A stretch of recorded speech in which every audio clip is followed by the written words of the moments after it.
శ్రీమాత్రే నమః. ఈరోజు ఈ వీడియోలో మనం చేసిన మంచి మనతో పాటు ఎలా వస్తుంది, మనల్ని ఎలా కాపాడుతుంది అనేది తెలుసుకుందాం. తెలుసుకునే ముందు కృష్ణ పరమాత్మ పాద పద్మాలకి నమస్కరిస్తూ ఇంకొక లీలని తెలుసుకుందాం. కంసుడు పంపించాడు కదా పూతనని పసిబిడ్డలను చంపడానికి, బ్రాహ్మణులని సాధువులని హింసించడానికి, అలానే యజ్ఞాలు పాడు చేయడానికి పంపించాడు కదా. వీళ్ళందరూ అన్ని చోట్లకి తిరుగుతున్నారు. పూతన అసలు ఇంకా రాలేదేంటి అని చెప్పి ఈ కంసుడికి అనిపించి ఆరా తీశాడనమాట. మిగతా వాళ్ళందరూ వచ్చారు, పూతన ఎందుకు రాలేదు అని. అప్పుడు తన చారుల ద్వారా తెలుసుకున్నాడు, నందగోకులంలో పూతన ఒక పసిబాలుడికి స్తన్యమిస్తూ మరణించింది అని. అప్పుడు అర్థమైంది, తనని చంపేవాడు నందగోకులంలో నందుని ఇంట్లో పెరుగుతున్నాడు అని. వెంటనే తృణావర్తుడు అనే రాక్షసుణ్ణి నందుడి ఇంటికి పంపించారనమాట, నందుని కొడుకుని చంపమని చెప్పి. తృణావర్తుడు నందవ్రజాన్ని చేరుకునే సమయంలో చిన్ని కృష్ణుడు అమ్మఒడిలో బజ్జీని ఆడుకుంటున్నాడు. ఇంతలో చిన్ని కన్నయ్యకి తెలిసిపోయింది తృణావర్తుడు తనని చంపడానికి వస్తున్నాడు అని. అమ్మఒడిలో ఉంటే వాడిని చంపడం కష్టం కదా, అందుకని చిన్ని కన్నయ్య ఏమో మెల్లమెల్లగా బరువెక్కుతున్నాడు. ఏంటి ఉన్నట్టుండి ఇలా బరువెక్కుతున్నాడు అని యశోదమ్మ ఏం చేసింది అంటే చిన్ని కృష్ణుణ్ణి నేల మీద బజ్జో పెట్టి రక్ష కట్టించి, సరే ఇంకేం భయం లేదు, రక్ష కట్టించేశాను కదా అని ఇంట్లో పనులు చేసుకోవడానికి వెళ్ళింది యశోదమ్మ. ఈలోపు చిన్ని కన్నయ్య తృణావర్తుడి రాక కోసం చేతులు కాళ్ళు ఆడిస్తూ ఎదురు చూస్తూ ఉన్నాడనమాట.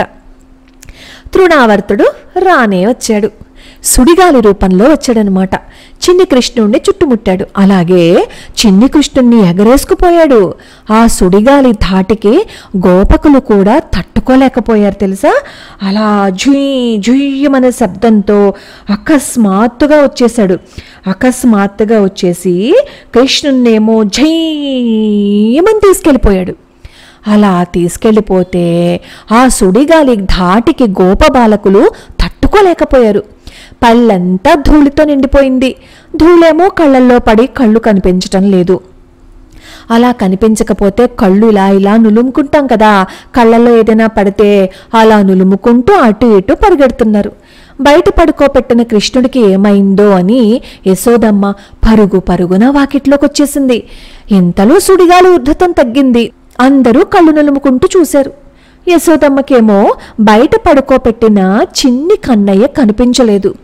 అయ్యో, నా చిన్ని కన్నయ్య ఎక్కడికి వెళ్ళిపోయాడు, కళ్ళల్లో దుమ్ము పడి కళ్ళు కనిపించట్లేదు, నా చిన్ని కన్నయ్యకి ఏమైంది అని చెప్పి అలా ఏడుస్తూ ఉంది. పాపం కృష్ణయ్య కోసం యశోదమ్మ అలా ఏడుస్తూ నేల మీద పడిపోయింది. సుడిగాలి ఆగిపోగానే గోపకాంతులందరూ పరుగున యశోదమ్మ దగ్గరికి వచ్చి జరిగిందంతా తెలుసుకుని యశోదమ్మతో పాటు అందరూ బాధపడుతున్నారు. ఇలా ఉండగా సుడిగాలి రూపంలో చిన్ని కన్నయ్యని ఎత్తుకుపోయాడు కదా తృణావర్తుడు అనే రాక్షసుడు. వాడేం చేశాడంటే కన్నయ్యని చాలా ఎత్తుకు తీసుకెళ్ళిపోయాడు.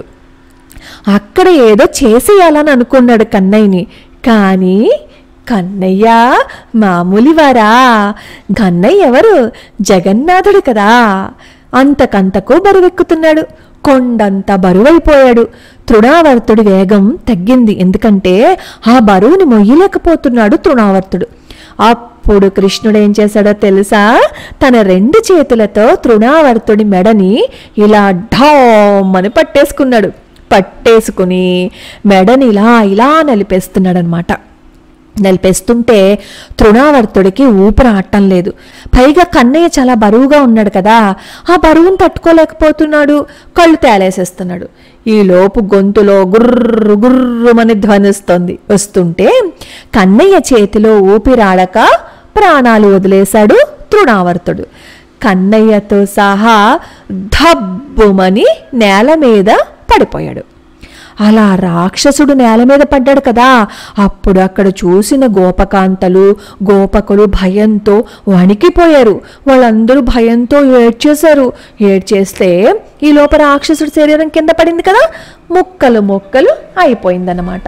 అలా బండ మీద పడిపోయాడు కదా, అంతే తృణావర్తుడి శరీరం ముక్కల ముక్కలు అయిపోయింది. అప్పుడు తృణావర్తుడి మెడకి వేలాడుతూ నవ్వుతూ కేరింతలు కొడుతున్న కృష్ణుణ్ణి చూసి గోపకాంతులు గబగబా గబగబా వెళ్ళి కన్నయ్యని తీసుకొచ్చి యశోదమ్మకి ఇచ్చేశారు. యశోదమ్మ ఏమో కన్నయ్యని హక్కును చేర్చుకుని ఏడ్చేస్తోంది. కన్నీళ్ళు ఆగటం లేదు. అయ్యో, నా చిన్ని కన్నయ్యకి ఇంత కష్టం వచ్చిందా, నా చిన్ని కన్నయ్యని ఇలా తీసుకెళ్ళిపోయారా, ఎవరి కళ్ళు పడ్డాయో నా చిన్ని కన్నయ్య మీద, మృత్యుముఖం నుంచి బయటపడ్డాడు నా చిన్ని బుజ్జి కన్నయ్య అంటూ అలా ఒక పక్క నుంచి ఏడుస్తుంది. కన్నయ్య వచ్చేసినందుకు ఒక పక్క నుంచి ఆనందంతో నిండిపోయిందనమాట యశోదమ్మ మనసు. చాలు, నా కొడుకు నా దగ్గరకు వచ్చేసాడు అని చెప్పి యశోదమ్మ కృష్ణుణ్ణి గట్టిగా హత్తేసుకుంది. కృష్ణుణ్ణి చూశారు కదా మరి గోకులంలో వాళ్ళందరూ ఆశ్చర్యపోయారు. ఎందుకంటే ఆ రాక్షసుడేమో తబ్బని పడి ముక్కలైపోయాడు, చిన్ని కన్నయ్య మాత్రం చక్కగా ఆడుకుంటున్నాడు. ఇదెక్కడ చోద్యం చెప్పమా అని వాళ్ళేమో ఆశ్చర్యంగా చూస్తున్నారు. ఇంతలో నందుడు అక్కడికి వచ్చాడు.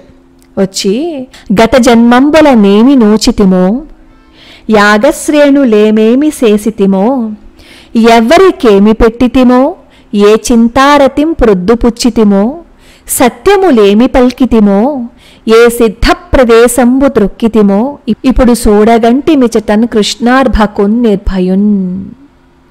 పూర్వజన్మలో మేము ఏ నోములు నోచామో, ఏ యజ్ఞయాగాదులు చేశామో, ఏ దాన ధర్మాలు చేశామో, ఏ పుణ్య కథలను విన్నామో, ఎంత నిజం మాట్లాడామో, ఏ పుణ్యక్షేత్రాలని సేవించామో, ఆ పుణ్యఫలం చేతనే కదా ఈరోజు నా చిన్ని కన్నయ్య నిర్భయంగా ఆడుకోవడం నేను చూస్తున్నాను. నేను బ్రాహ్మణులకి చేసిన దానాలు పూజలు ఫలించాయి, బాలుడు బ్రతికాడు, వసుదేవుడు పలికిన పలుకులు నిజమవుతున్నాయి, నా కన్నయ్యని నేను జాగ్రత్తగా చూసుకోవాలి అని అనుకుంటున్నాడు నందుడు. అంటే మనకి ఈ కథ ద్వారా ఏమర్థం అవుతుంది? మనం ఎంత పుణ్యం చేసుకుంటే ఆ పుణ్యం మనతో పాటు వస్తుంది. మనం ఎంత ఇంకొకరిని బాధ పెడితే అది మనతో పాటు ఖచ్చితంగా వచ్చే తీరుతుంది. నవ్వుతూ ఇంకొకరిని బాధ పెడితే ఏడుస్తూ దానిని అనుభవించే తీరాలి. అందుకే సాధ్యమైనంత వరకు దాన ధర్మాలు చేసుకుంటూ పుణ్యక్షేత్రాలను సేవించుకుంటూ పుణ్య కథలని వింటూ మన జీవితాన్ని సార్థకత చేసుకోవాలి. చాలామంది బ్రాహ్మణులని ఇష్టం వచ్చినట్టు మాట్లాడుతూ ఉంటారు. తెలిసి తెలియక ఇంకొకరిని మనం నిందించినట్లయితే ఆ పాపం జన్మ జన్మలు మనతో పాటు వస్తుంది. బ్రాహ్మణులనే కాదు, ఎవ్వరినీ మనం దూషించకూడదు, ఇంకొకరిని అనవసరంగా మనం తిట్టకూడదు, వాళ్ళని బాధ పెట్టకూడదు. సరే, యశోదమ్మ మాత్రం తన బిడ్డ తనకి క్షేమంగా దక్కాడని మురిసిపోయింది. బ్రాహ్మణులకి దానాలు ధర్మాలు చేసింది. బాలుడికి రక్ష కట్టడంలో మునిగిపోయింది ఆ తల్లి. యశోదమ్మ మాత్రం తన బిడ్డ తనకి క్షేమంగా దక్కాడని మురిసిపోయింది. బ్రాహ్మణులకి దానాలు ధర్మాలు చేసింది. చిన్ని కన్నయ్యకి రక్ష కట్టించడంలో మునిగిపోయింది. ఆ రోజు అలా గడిచిపోయింది. గోకులంలో ఉన్న ప్రజలందరూ కన్నయ్య మళ్ళీ క్షేమంగా ఉన్నాడు కదా అంతా మర్చిపోయి వాళ్ళు కూడా ఆనందంగా ఉన్నారు. ఒకరోజు యశోదమ్మ చిన్ని కన్నయ్యని ఒడిలో పడుకోబెట్టుకొని పాలిస్తోంది. పాలు తాగడం పూర్తి చేసిన చిన్ని కన్నయ్య ఆడుకుంటున్నాడు. చిరునవ్వులు చిందిస్తున్న చిన్ని కన్నయ్యని చూసి మురిసిపోతోంది యశోదమ్మ. అలా మురిసిపోయి ఈ చిన్ని కన్నయ్య నుదురు ముద్దు పెట్టుకుంది. మన పెద్దవాళ్ళు చెప్తారు కదా, పాలు తాగిన తర్వాత తల్లి పిల్లవాడిని ముద్దు పెట్టుకోకూడదని. కానీ యశోదమ్మ ఉండలేకపోయింది చిన్ని కన్నయ్య అందాన్ని చూస్తూ. అలా చిన్ని కన్నయ్యతో ముద్దు ముద్దు మాటలు చెబుతూ ఆడుకుంటూ చిన్ని కన్నయ్య బాల్య చేష్టలకి మురిసిపోతూ ఉంది. ఇంతలో కన్నయ్యకేమో నిద్ర వచ్చినట్లుంది. నోరు పెద్దగా తెరిచి ఆవలించాడు.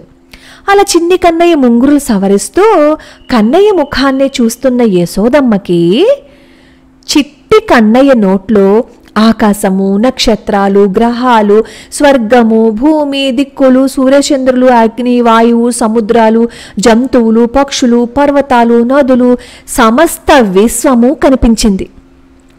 ఒక్కసారి యశోద శరీరం జలధరించింది. భయంతో కళ్ళు మూసుకుంది. కచకచా వణుకుతూ ఉంది. నెమ్మదిగా కళ్ళు తెరిచింది.